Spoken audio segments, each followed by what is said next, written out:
В Якутске на межрегиональной научно-практической конференции обсудили актуальные вопросы клинической онкологии.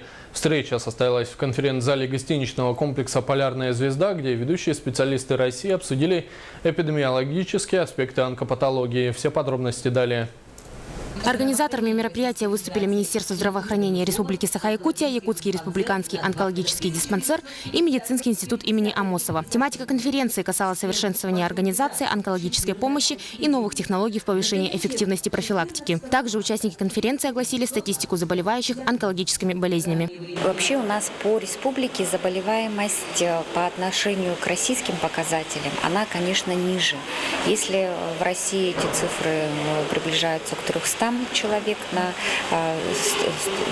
100 тысяч населения, то у нас заболеваемость составляет где-то 228. Всего в республике функционирует 11 онкологических и 20 смотровых кабинетов. В 14 районах функции смотровых кабинетов выполняют гинекологические кабинеты. Такие показатели, естественно, не соответствуют населению больных по всей территории республики. Стоит отметить, что оценку врачам онкологических служб города профессора из столицы дают высокую. Это замечательные мои коллеги.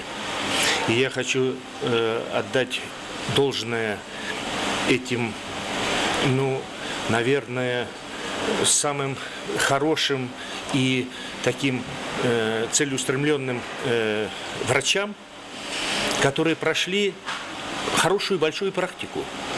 Они прошли практику в Москве, в институте Герцена, в онкологическом научном центре имени Николая Николаевича Блохина.